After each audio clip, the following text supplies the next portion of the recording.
Hello everyone. Next topic है हमारा synchrocyclotron. Last lecture में हमने साइक्लोट्रॉन के बारे में पढ़ा था और ये है हमारा सिंक्रोसाइक्लोट्रॉन। तो क्या डिफरेंस है दोनों में वो सबसे पहले देख लेते हैं। सिंक्रोसाइक्लोट्रॉन जो होता है वो एक फ्रीक्वेंसी मॉड्यूलेटेड साइक्लोट्रॉन होता है। अब नहीं समझ में आया कि फ्रीक्वेंसी मॉड्यूलेटेड साइक्लोट्रॉन क्या होता है, देखते हैं।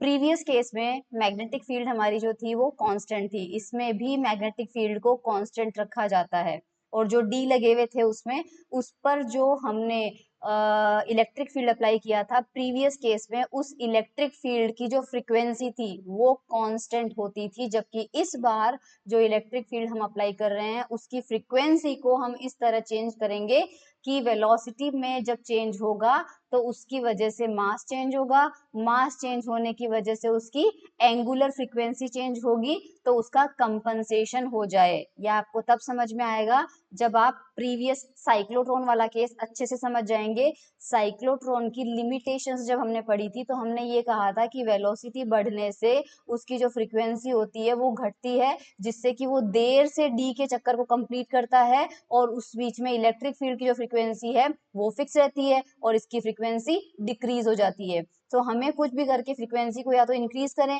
कुछ भी करना पड़ेगा। तो इस बार क्या करते हैं, हम इस फ्रीक्वेंसी को चेंज करते हैं ताकि ये कंपनसेट हो जाए।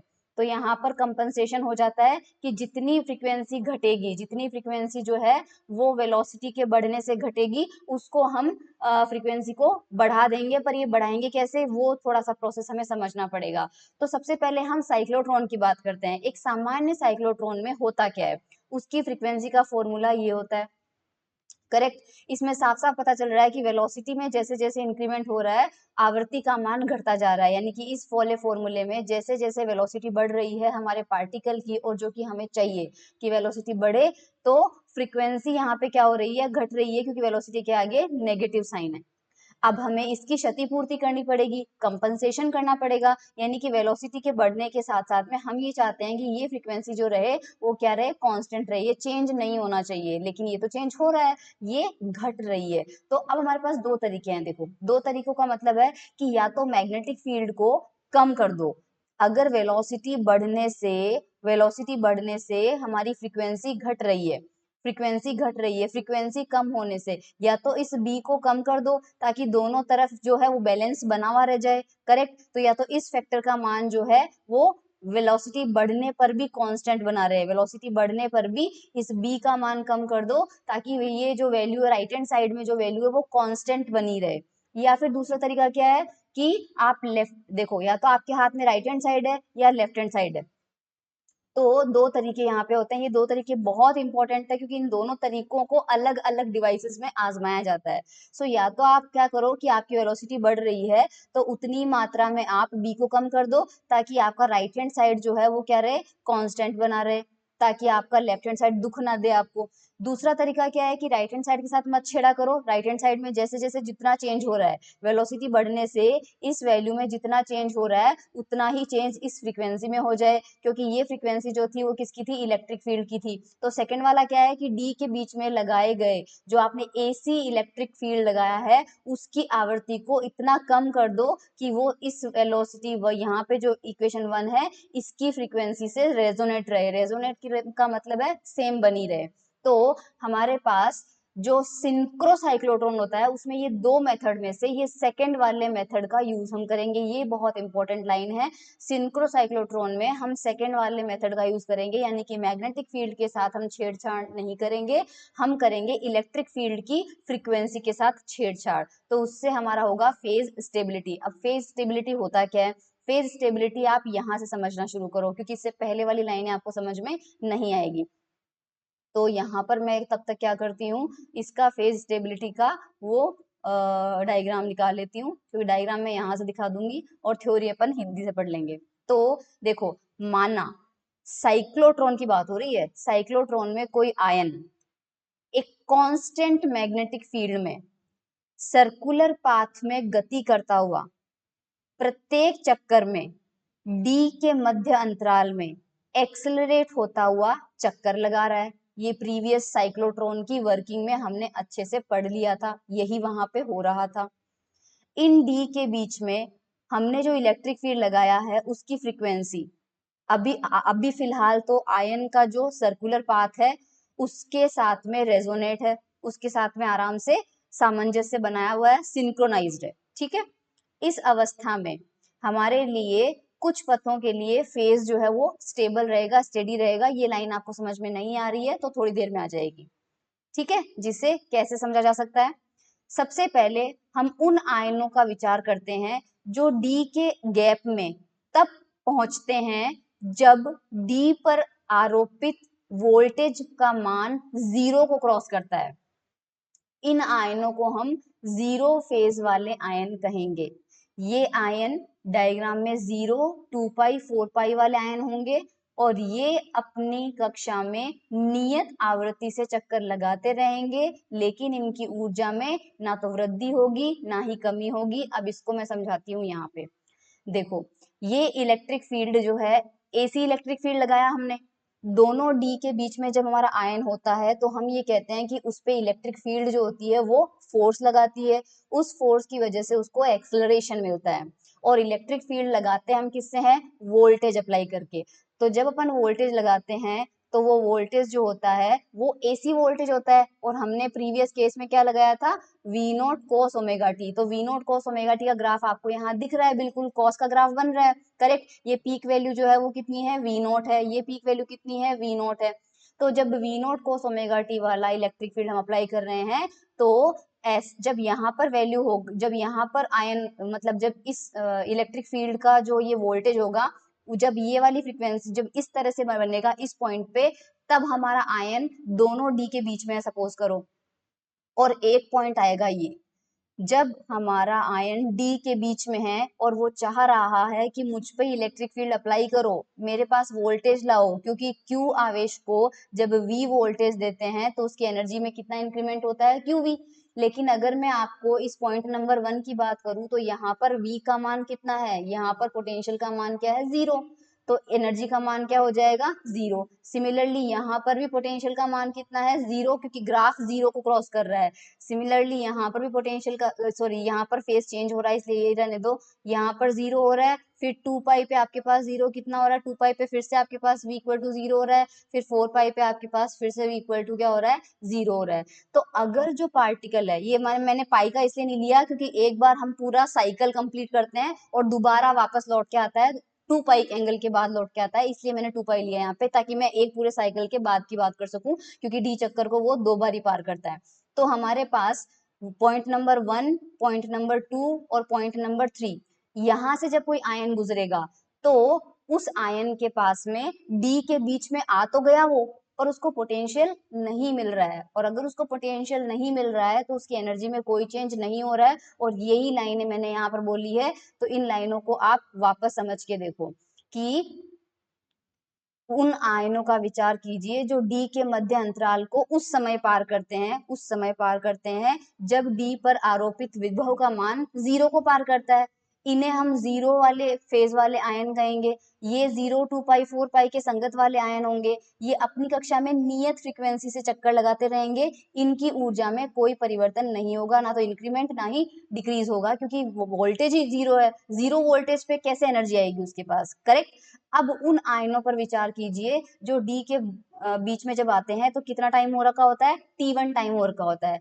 T1 टाइम के संगत अगर वो पार करेंगे तो इनका फेज पॉजिटिव होगा। कैसे पॉजिटिव होगा, इसी ग्राफ में देखो, अब कोई आयन इस टाइम पे पार करेगा, यहाँ पे अब कोई आयन जो है वो इस टाइम पार करेगा, तो इसके करस्पॉन्डिंग टाइम कितना है, T1 है। और यहाँ पर आप देख सकते हैं कि V की वैल्यू क्या है, पॉजिटिव है। भले ही वो V से कम है लेकिन V की वैल्यू कितनी है, पॉजिटिव है, तो फेज कितना होगा, पॉजिटिव होगा। अब अगर फेज पॉजिटिव होगा तो यहाँ के करस्पॉन्डिंग उसको वोल्टेज मिला, अगर उसको वोल्टेज मिलेगा तो Q से मल्टीप्लाई होकर कुछ ना कुछ उसकी एनर्जी है जो बढ़ जाएगी। तो देखते हैं, इनकी कला धनात्मक होगी, क्योंकि इस समय डी के मध्य जो आरोपित विभव है वो धनात्मक था, पॉजिटिव पोटेंशियल था।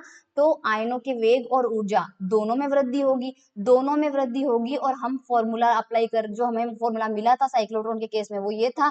तो अब क्योंकि वेग में वृद्धि होगी तो फ्रीक्वेंसी में क्या होगी, कमी होगी। इस कारण इनके पथ की आवृत्ति में क्या होगा, कमी होगी। अब कमी होने की वजह से वो थोड़ा सा स्लो हो जाएंगे, तो अगली बार यही पार्टिकल डी के बीच में अंतराल में देर से पहुंचेगा। देर से पहुंचेगा तो देखिए आप इस डायग्राम को ध्यान से देखिए, T1 के करस्पॉन्डिंग जो पार्टिकल था वो अगले साइकिल में उसी पॉइंट पे पहुंचना चाहिए था जहां पर T1 के करस्पॉन्डिंग पॉइंट है, लेकिन वो T1 तो यहाँ था, T1 तो यहाँ था, यानी कि इसको यहाँ आना चाहिए था, 1 पॉइंट पे यहाँ आना चाहिए था, पर ये यहाँ पे ना पहुंच के कहाँ पे पहुंच रहा है, T2 टाइम पे पहुंच रहा है, यानी वो देर से पहुंच रहा है।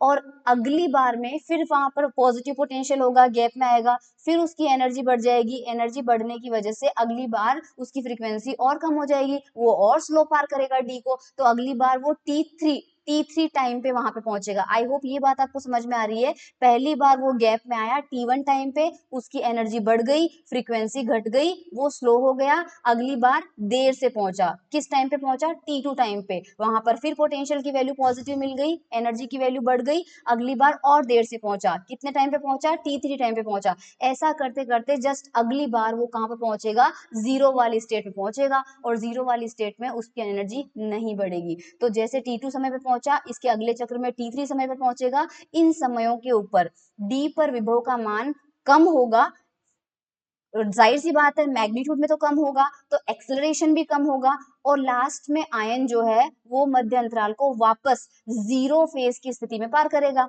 लेकिन जब इस बार जब जीरो स्थिति में पार करेगा तो उसके पास में T1, T2 और T3 टाइम पे जो उसको एनर्जी मिली हुई थी, उस एनर्जी, तो उसकी एनर्जी की वजह से इसकी ऊर्जा जो है जब वो जीरो में पार करेगा तो इसकी ऊर्जा अधिक होगी, अधिक होने के कारण उसकी कला में विस्थापन होता रहेगा। यानी कि इस बार उसको अलग से वोल्टेज नहीं मिला है, पर T1 टाइम में उसको वोल्टेज मिल गया था, T2 टाइम पे वोल्टेज मिल गया था, T3 टाइम पे वोल्टेज मिल गया था, उसकी वजह से उसकी कला में विस्थापन होता रहेगा, तो वो रुकेगा नहीं, वो आगे जाएगा, और वो आगे जैसे जाएगा तो अब इसके बाद वो कहाँ पहुंच जाएगा, नेगेटिव पोटेंशियल पहुंच जाएगा, क्योंकि अब वो यहाँ पहुंच जाएगा, अगली बार में वो यहाँ पहुंच जाएगा नेगेटिव पोटेंशियल पे।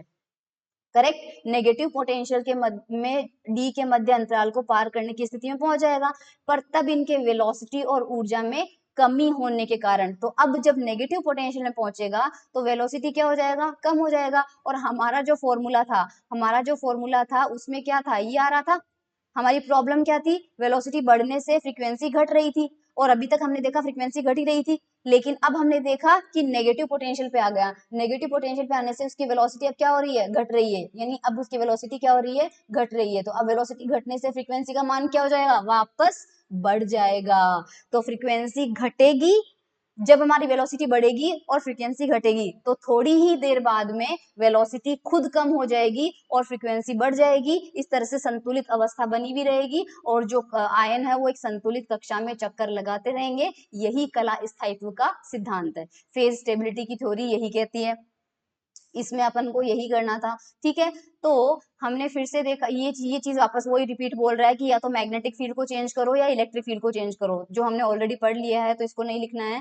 अब इसका कंस्ट्रक्शन और वर्किंग देखते हैं। तो सबसे पहले मैं इसका डायग्राम यहाँ पर बना दिखा देती हूँ, इसका डायग्राम,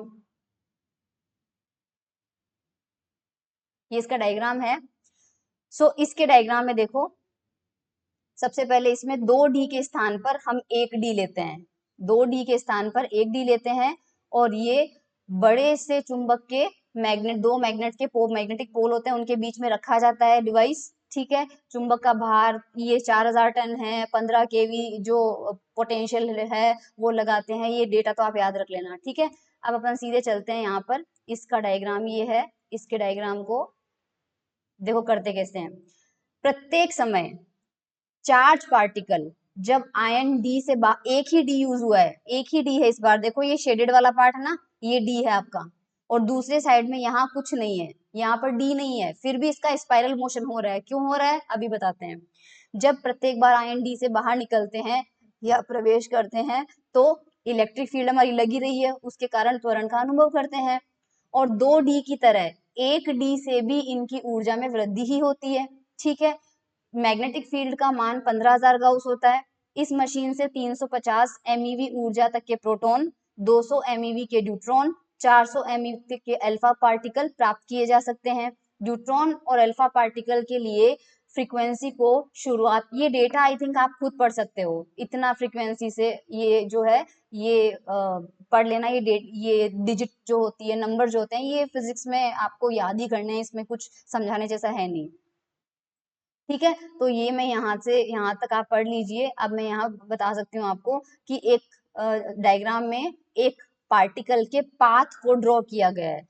जो एक्सेलरेटेड पार्टिकल होता है वो लगभग 50,000 चक्कर लगाने के बाद मैग्नेटिक और फिक्स्ड इलेक्ट्रिक डिफ्लेक्टर्स होते हैं कुछ, उनकी सहायता से इसको बाहर निकाल लिया जाता है और त्वरित कणों के बर्स्ट प्राप्त होने के बाद आवृत्ति की पुनः प्रारंभिक स्थिति प्राप्त कर नए कण उस डी के अंदर इंजेक्ट किए जाते हैं। अब मैं डायग्राम में आपको दिखाती हूँ।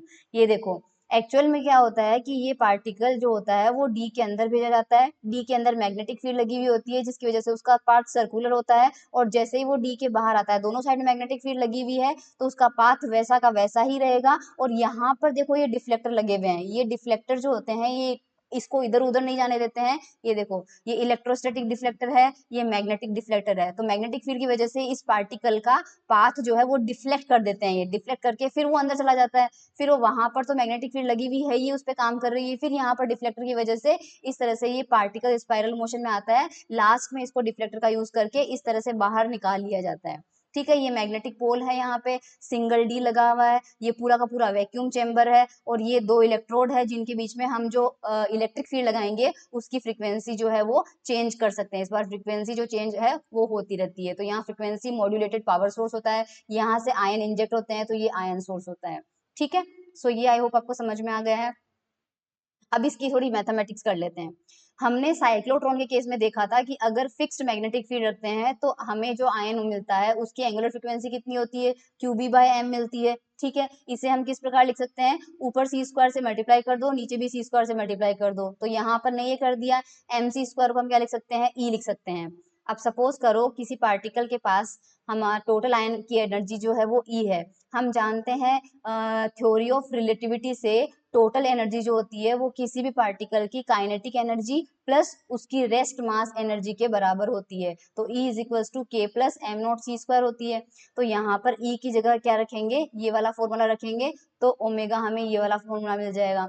अब इसके अंदर हमें क्या करते हैं, इस सी स्क्वायर से ऊपर नीचे डिवाइड कर दो सबसे पहले। तो ऊपर ऊपर सी स्क्वायर से डिवाइड करेंगे तो ये कट हो जाएगा, नीचे सी स्क्वायर से डिवाइड करेंगे तो ये कट हो जाएगा, और के नीचे क्या आ जाएगा, सी स्क्वायर आ जाएगा। अब इस वाले एक्सप्रेशन में ऊपर तो है आपके पास क्यूबी, नीचे आप एम नोट कॉमन ले लो, एम नोट कॉमन ले लोगे तो के अपॉन एम नोट सी स्क्वायर बचेगा प्लस 1 बचेगा, जो कि यहाँ लिखा हुआ है। करेक्ट, ये मिल जाएगा आपको। अगर फ्रीक्वेंसी चाहिए एफ में, हर्ट्स में चाहिए, तो ओमेगा अपॉन 2 पाई है, तो नीचे 2 पाई से और डिवाइड कर दो तो आपको फ्रीक्वेंसी का फॉर्मूला ये मिलेगा। अब इसके अंदर क्या करेंगे, क्यूबी अपॉन 2 पाई एम नोट जो है इसको एफ नोट लिख लेते हैं। एफ नोट जो है ये नॉन रिलेटिविस्टिक साइक्लोट्रॉन की फ्रीक्वेंसी है जो हमें प्रीवियस केस में मिली थी, नॉन रिलेटिविस्टिक साइक्लोट्रॉन, क्योंकि एम नोट जो है वो नॉन रिलेटिविस्टिक मास है, रेस्ट मास है। ठीक है, अब हमारा जो आयन है उसकी रेडियस कितनी होगी, रेडियस का फॉर्मूला हमने निकाला था M V upon Q B होता है। ठीक है, एम वी को आप क्या लिख सकते हो, पी लिख सकते हो, तो पी अपॉन क्यू बी हो जाएगा। उसके बाद पी को भी सी से मल्टीप्लाई कर दो, क्यू बी को भी सी से मल्टीप्लाई कर दो, तो क्या आ जाएगा, P C upon Q B C आ जाएगा। हम एक फॉर्मूला जानते हैं, E square is equals to P square C square minus M naught square C की पावर 4। तो यहाँ से ई की वैल्यू निकालो, यहाँ से सॉरी पी ई स्क्वायर की पी स्क्वायर सी स्क्वायर की वैल्यू निकालो, तो पी स्क्वायर सी स्क्वायर जो है वो कितना हो जाएगा आपके पास में, इसको इधर आने देते हैं, E square plus M naught square, ये प्लस आना चाहिए यहाँ पर, माइनस, अच्छा ये प्लस होता है, सॉरी ये प्लस होता है, तो यहाँ पे आ जाएगा माइनस आ जाएगा एम नोट स्क्वायर सी की पावर 4। तो यहाँ से पीसी की वैल्यू निकालेंगे तो क्या हो जाएगा, root of E square minus M naught square C की पावर 4। तो यहाँ पीसी की जो वैल्यू है वो पुट कर दी अपन ने, नीचे क्यूबीसी की जगह क्यूबीसी लिखा हुआ है। अब हम जानते हैं E is equals to K plus M naught square होता है, E is equals to kinetic energy plus rest mass energy होता है। तो हमने यहाँ पर जो ई है उसकी जगह वो वैल्यू पुट करी, तो मैं वैल्यू पुट करती हूँ, तो रूट ऑफ ई का स्क्वायर है, ई का स्क्वायर का मतलब इसका स्क्वायर करना है, इसका स्क्वायर मतलब ए प्लस बी का होल स्क्वायर, तो ये हो जाएगा ए स्क्वायर प्लस बी का square plus 2 A B C, 2 A B C, 2 A B और ये माइनस का टर्म है, माइनस का एम नॉट स्क्वायर सी की पावर 4, तो ये इससे कैंसिल आउट हो जाएगा फर्स्ट टर्म में से, और इस टर्म में से के कॉमन आ जाएगा, तो के प्लस 2m0 c² बनेगा। तो ये देखो रूट के इंटू के plus 2m0 c² upon QBC, ये r बन रहा है। तो जैसे जैसे k का मान बढ़ेगा पथ की त्रिज्या, तो हमने जो स्पाइरल मोशन के अंदर अपन ने देखा पार्टिकल कैसे घूमेगा, रेडियस कैसे बढ़ेगी, तो जैसे जैसे उसकी काइनेटिक एनर्जी बढ़ेगी उसकी रेडियस भी बढ़ती रहेगी। ठीक है, अब इसकी विशेषताएं क्या है, एक तो इसमें केवल एक डी का उपयोग किया जाता है, जबकि साइक्लोट्रॉन में 2 डी का उपयोग किया जाता है। अपेक्षाकृत कम वोल्टेज की जरूरत होती है, और ये आप देख लेना ना, ये वाला पॉइंट होता है, एक इसकी ये विशेषता होती है। इसे दो तीन विशेषताएं याद रख लीजिए, 2-3 कमियां याद रख लीजिए। कमियां देख लीजिए, एक समय में कुछ कणों को ही त्वरित किया जा सकता है, स्फोट के रूप में मिलता है, इलेक्ट्रॉन के त्वरण के लिए इसे काम में नहीं लिया जाता है। अब ये इंपॉर्टेंट है आपके पास में, साइक्लोट्रॉन जो हमने पढ़ लिया है, सिंक्रोसाइक्लोट्रॉन भी हमने पढ़ लिया है, एक होता है सिंक्रोट्रॉन। तीनों में अंतर क्या होता है, साइक्लोट्रॉन में क्या होता है, इसमें कण को वृत्ताकार पथ में गति देने के लिए उपयोग में लाए गए प्रत्यावर्ती विभव यानी जो इलेक्ट्रिक फील्ड है उसकी फ्रीक्वेंसी और मैग्नेटिक फील्ड दोनों को कांस्टेंट रखा था, इफ यू रिमेम्बर। और सिंक्रोट्रॉन में क्या करते हैं, इलेक्ट्रिक फील्ड जो है उसकी आवृत्ति तो नियत रखी जाती है, लेकिन मैग्नेटिक फील्ड को इस तरह से चेंज करते हैं कि ये वाला टर्म जो है वो कांस्टेंट रहे। ये मैंने जब आज का लेक्चर शुरू किया था तो 2 मेथड बताए थे, और मैंने कहा था कि सिंक्रोसाइक्लोट्रॉन में हम ये दूसरा मेथड लेते हैं, तो जो पहला वाला मेथड था वो यही था कि उसमें मैग्नेटिक फील्ड को चेंज करते हैं और इलेक्ट्रिक फील्ड की फ्रीक्वेंसी को कांस्टेंट रखते हैं। और सिंक्रोसाइक्लोट्रॉन हमने पढ़ी लिया है, इसमें मैग्नेटिक फील्ड को कांस्टेंट रखते हैं और इलेक्ट्रिक फील्ड की आवृत्ति जो है उसको इस तरह से परिवर्तित करते हैं कि ये वाली जो वैल्यू है हमारी ये हमेशा रेजोनेंस में रहे, जो आयन की घूर्णन आवृत्ति है यानी एफ उसके बराबर। तो ये पूरा था हमारे पास सिंक्रोसाइक्लोट्रॉन। ठीक है, अब मैं इंग्लिश में इसको पूरा दिखा देती हूँ। सिंक्रोसाइक्लोट्रॉन हमारे पास यहाँ से स्टार्ट होता है, ये देख लीजिए आप,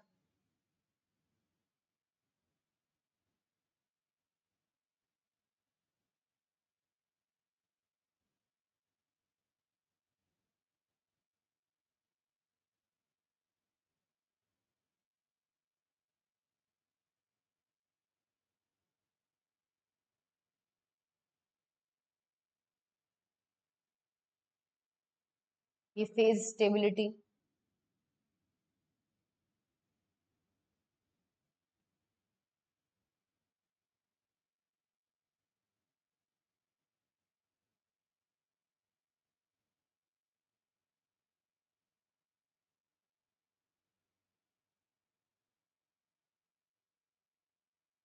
ये इसका डायग्राम,